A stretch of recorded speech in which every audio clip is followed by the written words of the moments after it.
নমস্কাৰ এই মুহূৰ্তত এটা অত্যন্ত গুৰুত্বপূৰ্ণ খবৰ দিব বিচাৰিছো বিজেপি আৰএছএছৰ সদস্য নোহোৱাকৈ কোনো মানুহে চাকৰি নাপায় অসমত এই বিস্ফোৰক অভিযোগ এবাৰ অখিল গগৈ পিছে কিহৰ বাবে অখিল গগৈ অভিযোগ উত্থাপন কৰিলে সবিশেষ এনি টক্সৰ দৰ্শকক গুৰুত্বপূৰ্ণ খবৰ বিজেপি আৰএছএছৰ সদস্য নোহোৱাকৈ কোনো মানুহে অসমত চাকৰি নাপাব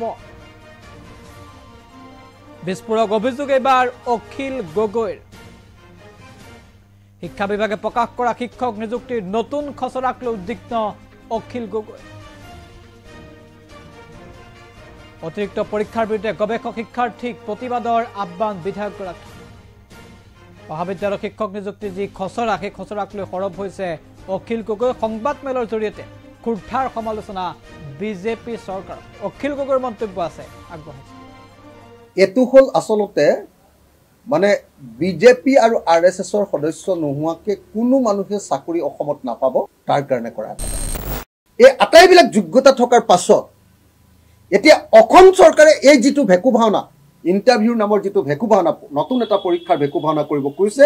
এটো আন একো নহয় যে চৰকাৰৰ অনুমোদন নোহোৱাকৈ বিজেপি দলৰ অনুমোদন নোহোৱাকৈ আৰএছএছৰ সদস্য নোহোৱাকৈ বা অনুমোদন নোহোৱাকৈ তেওঁলোকৰ ওচৰত নতজানো নোহোৱাকৈ যে অসমত কোনেও চাকৰি পাব নোৱাৰিব তাৰ কাৰণে কৰা ব্যৱস্থাৰ বাহিৰে আন একো যে সকলোৱে এই নিয়মৰ বিৰোধিতা কৰিব লাগে আৰু কোনো পধ্যে এনেকুৱা ধৰণৰ অবৈধ হস্তক্ষেপক আমি কেতিয়াও মানি ল'ব নালাগে যে কলেজ টিচাৰৰ নিযুক্তিক লৈ যি নতুন এটা খচৰা প্ৰস্তুত কৰা হৈছে যে এতিয়াৰ পৰা নতুন ইন্টাৰভিউ হ'ব এতিয়াৰ পৰা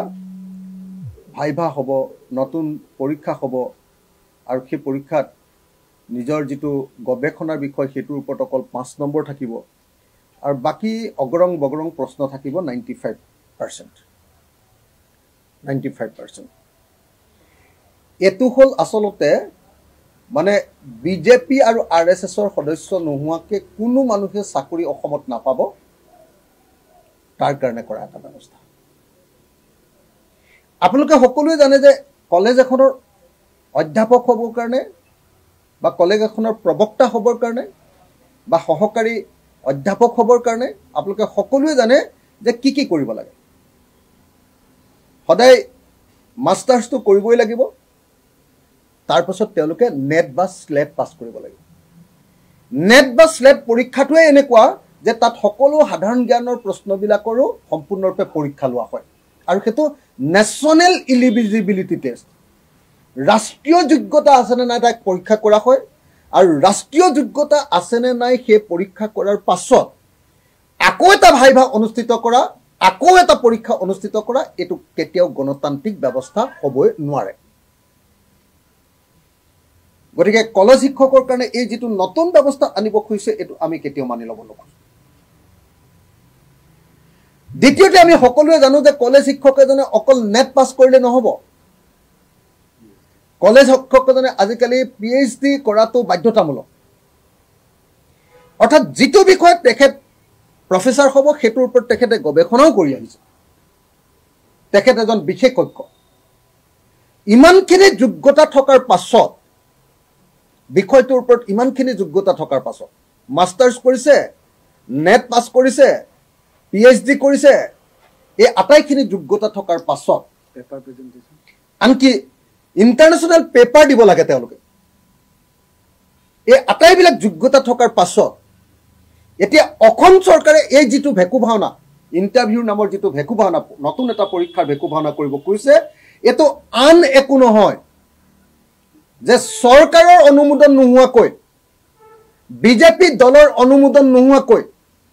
আৰএছএছৰ সদস্য নোহোৱাকৈ বা অনুমোদন নোহোৱাকৈ তেওঁলোকৰ ওচৰত নতজানো নোহোৱাকৈ যে অসমত কোনেও চাকৰি পাব নোৱাৰিব তাৰ কাৰণে কৰা ব্যৱস্থাৰ বাহিৰে আন একো নাই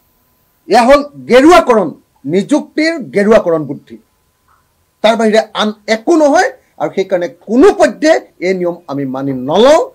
আমি সকলো ৰাইজকে বিশেষকৈ যুৱক যুৱতীসকলক ছাত্ৰ ছাত্ৰীসকলক গৱেষকসকলক আৰু যিসকল চাকৰি প্ৰত্যাশী মই তেখেতসকলক সকলোকে আহ্বান জনাইছো যে সকলোৱে এই নিয়মৰ বিৰোধিতা কৰিব লাগে আৰু কোনো পধ্যে এনেকুৱা ধৰণৰ অবৈধ হস্তক্ষেপক আমি কেতিয়াও মানি ল'ব নালাগে